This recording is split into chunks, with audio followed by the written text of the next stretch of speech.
So I told my son to practice keyboard. So keyboard practice చేయమని చెప్పా రోజుకు 2 గంటలు. So I told him to do for 30 days, 30 రోజులు చేయమన్నా. So ఒక రోజు దాన్ని చేసేసారని చెప్పాడు. నేను చేసేసాను, 30 రోజులు చేసేసాను. సో వాడేమడిగాడంటే, డాడీ నేను ఒక కార్ ఒకటి చూసి నా కార్ కొనుక్కురామని చెప్పాడు, ఏ టాయ్. సో నువ్వు ఈ ప్రాక్టీస్ అంటే ఫుల్ఫిల్ చేస్తే I will buy the toy. So my son said I finished practising. 30 days అయిపోయింది, 35 days అయిపోయింది, 40 days అయిపోయింది. సో వాడి కోసం నేను టాయ్ కొంటాకి ఒక టాయ్ షాప్కి వెళ్ళాను. చాలా దూరం అది. దాని గురించి రీసెర్చ్ చేసి సంథింగ్.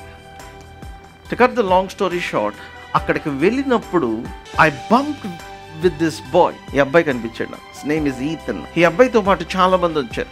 తల మీద క్యాప్ ఉంటుంది, and then he is wearing this. వెంటనే నాకు అర్థమైంది this is a Jewish boy. ఆ అబ్బాయిని అడిగాను నేను, ఏంటిది నువ్వు వేసుకున్నది అని.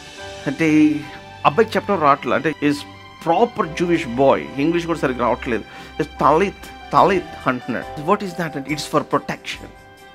It is for protection. అది మాకు ప్రొటెక్షన్ కోసం మేము వేసుకున్నాం. సో కొంతమంది పిల్లలేమో టీషర్ట్ కింద వేసుకున్నారు, దానిపైన టీషర్ట్ వేసుకున్నారు. కొంతమంది పిల్లలేమో ఇట్లా బయటికి వేసుకున్నారు. They wore it out.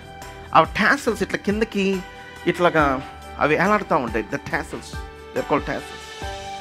అది మాకు ప్రొటెక్షన్ కోసం మేము వేసుకున్నాం. సో అప్పుడు ఇంకొక అబ్బాయిని అడిగా, వాట్ ఈస్ దిస్ అంటే, this is prayer for protection అని అన్నాడు. మా కాపుదల కోసం మా మీద చేయబడిన ప్రార్థన అన్నాడు. నేను అనుకున్నా, అసలు నా జీవితం ధన్యం అయిపోయింది ఈరోజు నా మాట అనిపించింది. Just going to that place, seeing that boy. And then the Lord reminded me of Psalm 91. మహోన్నతుని చాటున నివసించువాడు, సర్వశక్తిని నీడను. ఆ జూయిష్ బాయ్స్ అందరూ ఆయన నీడ కింద ఉన్నారు. So that is the confidence that they have. యాక్చువల్గా ఇప్పుడు యూఎస్లో ఏం జరుగుతుందంటే, ఇజ్రాయిల్కి వ్యతిరేకంగా ఒక మూవ్మెంట్, ఒక ప్రొటెస్ట్ జరుగుతూ ఉంది ఇజ్రాయిల్కి వ్యతిరేకంగా. And then people were not liking Jews. ఎందుకంటే బికాస్ వీళ్ళ వల్ల పాలస్తీనియన్స్ చనిపోయారని చెప్పేసి there was a whole thing that was rising up. So అందుకని వాళ్ళ తల్లిదండ్రులు ఏం చేస్తున్నారంటే, ఈ ప్రేయర్ దానిని వాళ్ళ మీద వేసి పంపిస్తున్నారు స్కూల్స్కి. సో వాళ్ళ కాన్ఫిడెన్స్ ఏంటంటే, ఆ ప్రార్థన అనేది వాళ్ళ మీద షీల్డ్ లాగా ఉంది. సో వాళ్ళ ఉద్దేశం ఏంటంటే, ఇప్పుడు ఆ టాసల్స్ ఎందుకని అట్లా వేలాడుతున్నాయి అంటే, ఇప్పుడు ఆ చిన్న చిన్న తాళ్ళు మీరు చూస్తే కింద దాకా తాళ్ళు వేలాడుతున్నాయి కదా, అవి యాక్చువల్గా juice, I mean the rabbi community నుంచి వచ్చిన వాళ్ళు ఆ టాసిల్స్ని వేసుకుంటారు. ఆ టాసిల్స్ ఏంటంటే, ఆ తాడులు చాలా సిగ్నిఫికెన్స్ ఉంది. ఇప్పుడు you see the lady with the issue of blood, ఆయన వస్త్రపు చెంగు ముట్టుకుంది ఏదంటే ఆ టాసిల్ని ముట్టుకుంది. ఆ చిన్న టాసిల్, ఆ వేలాడుతున్న ఆ దారమును ముట్టుకుంది ఆమె. It is the tassel. So యాక్చువల్గా వాళ్ళు నడుస్తున్నప్పుడు ఈ టాసిల్స్ ఏమవుతాయి అంటే, అటు ఇటు తగులుతూ ఉంటాయి.